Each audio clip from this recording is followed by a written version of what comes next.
Hey guys, it's Fletch with the Big Sky Tactical Channel. Welcome back. Sorry it's been a while since we've been able to put out any videos. Like I said in my last video update, just my own health is unfortunately becoming more of an issue than I thought it would at this point. And yeah. I still have a lot of back pain, a lot of numbness and tingling in the legs, and then I can't sleep at night. And so it's 3, 4 in the morning, pretty much every night before I get to sleep, and then the kids get up at like 7 and 8. And so, no, I don't always get up with them. My wife is gracious and she does that, but I still get woke up. And, so just, that on top of, trying to rehab and get better and medications, and it can just be a little miserable sometimes. But before I commiserate any further, I just want to let you know, I wish that I could, I really enjoy doing the videos for you guys. And I wish that I could do them more often. Just, right now it is what it is, and unfortunately it's going to be that way until it changes, which I have no idea when that's going to be. So, my videos are probably going to be posted pretty sporadically, to where, if I'm feeling good, one day I might make, or have a good 2 or 3 day span, I might put out 4 or 5 videos, and then it may not be anything for a week or two. So just so you guys know, you know what to expect. Well, today we're going to be talking about flaring, which is step 4.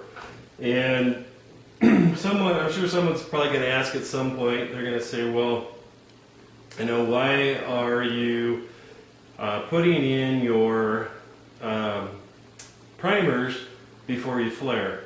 Well, the reason why is just force of habit, but also typically if you're using some type of a progressive type press, when you use your expander, and I'll explain what that is in a minute, or your flaring die, it's a pass-through die which allows the gunpowder to pass through at the same time that you're flaring or expanding the neck of the shell.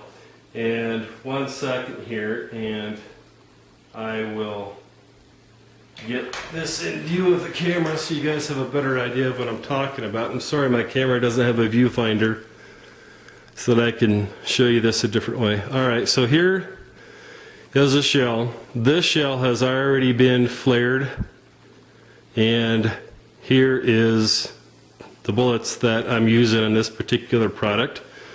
It has a completely copper jacketed wad cutter, and when we're flaring, what we want to have happen is we want just enough finger pressure that the bullet will start to seat down in there, so that when you run this up in the die, that the bullet gets seated down in there and it doesn't strip off part of the side of this copper jacket. Or if it's a lead cast bullet, you're not peeling up the side of it either, because normally the bullet won't fit down in there with just finger pressure. It won't go down in there at all. And so by using the flare die or the expander die, it allows us to get the start to get the bullet seated in there. So when we put it in the die, it gets pushed down in the shell case. So let's take a look at the rest of the steps for this. And 1 second, let me get up the die set up, and I'll be right back with you. Alright guys, it's Fletch. A couple of things I just wanted to show you real quick while we're talking about some things with the tips and basics for reloading. You remember me talking earlier about why I like to use the hand reloader rather than a single stage press like this. And here is what can happen, and this can happen. I'll get my hand in front so the camera will focus, but here's what can happen. Oh, come on, focus. Alright guys, so here is what can happen on your primers. If you look right down here on the bottom side of that, you see that blemish on the primer? Now all of your brass is going to have a perfect pocket so that when you start to seat it in there, it'll get seated kind of goofy like that. And back to basic Army training, that would be a no-go shell. So you wouldn't want to use that. Someone asked also, how can you tell how many times that you can reload your bullets, or your shell casings rather? Let me just show you something. Let me back this camera back out here so I can show you something. Camera focuses better when it's things up close, when it's not zoomed in. Here is a shell casing, and if you look on the side right there, let's see, you can see right there that shell casing, it's got a crack in it. That's what happens to the shell casings, and obviously when you see a stress crack like that, you know that it's time to get rid of it. The other would be is if you see where the primer is starting to bulge out after you've shot it, that would be a sign of a possibly failing shell cartridge, or it could also be too heavy of a load, too much powder inside of it, or a bulging down here on the base, something like that. And then I was just talking to you guys about if your bullet isn't seated properly to start out with and you try to run it up in the die. Let me get my hand behind it so it'll focus.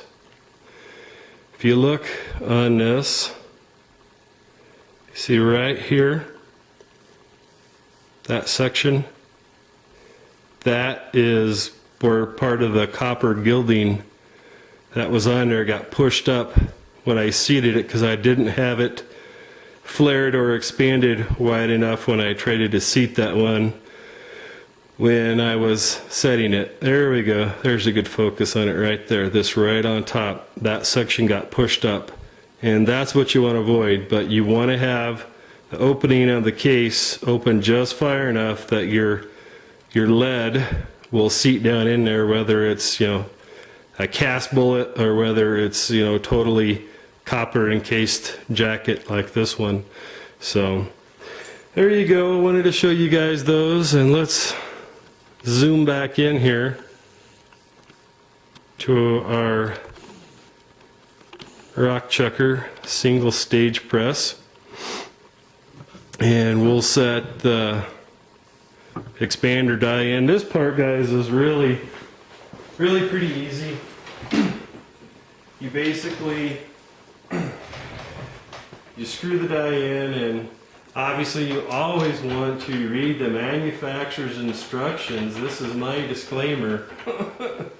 Always read the manufacturer's instructions and do it the way that they tell you to do it, because every manufacturer is different, and yours may not be exactly the same as this. So if you're doing it exactly the way that I'm doing it here, it may not be right for your equipment. So make sure that you check with the manufacturer of your equipment.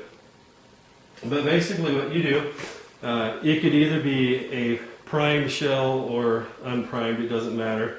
And all of your shell holders have a hollow point, or a hollow base on them. So even though that's primed, when you have it in there, there's really nothing that's pushing on the primer, and you're not really putting that much pressure on this. You're just trying to get the mouth of this to open up wide enough to get the bullet to seat in it, like we were talking about earlier. And that's all we're after. So basically all you're doing is you're setting your bullet in your shell holder like that. You run it up into the die, you take it out, and you see if your bullet will fit. And this one has already been done, so we know that.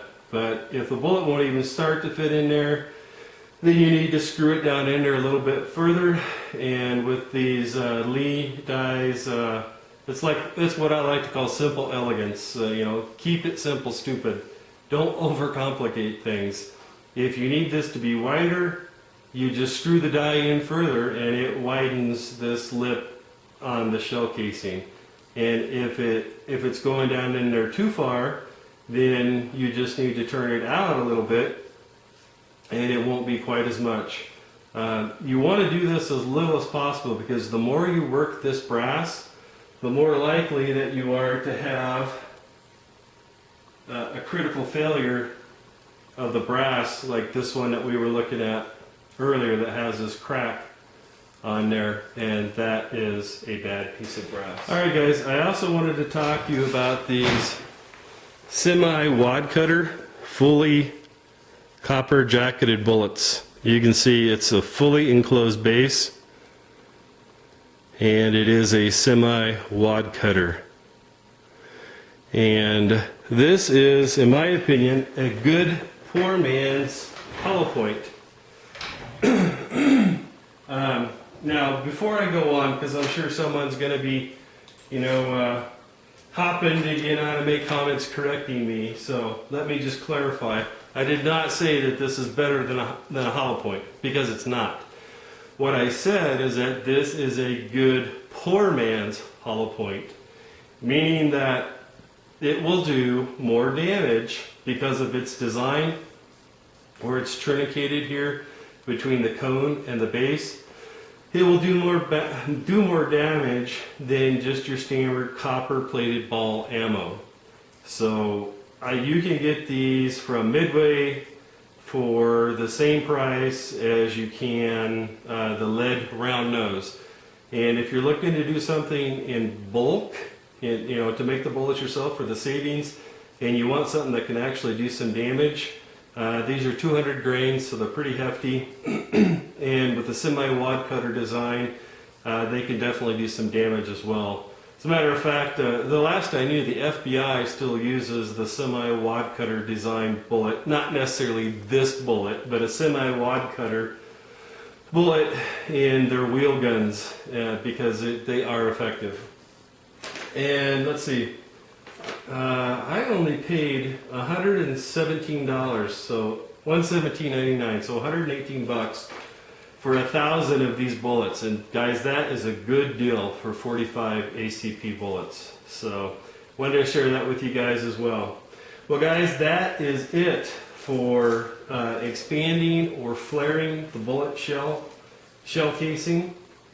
And the next step, step 5, we're going to talk about loading your charge, or how much gunpowder that you're going to put in each round, and the basics on how to do that. And guys, you got to understand that we live in such a litigious society that I can't give you exacts on that. I'm just going to walk you through the basics of it and how it's done, but not talk to you specifically about powder charges. And as you can guess, there's a lot of good reasons for that. So anyways, guys, thank you for your patience with my health. I appreciate it. Thank you to all my subscribers and friends out there in YouTube land. I appreciate it. I hope you guys are having a blessed day, and we'll talk to you soon.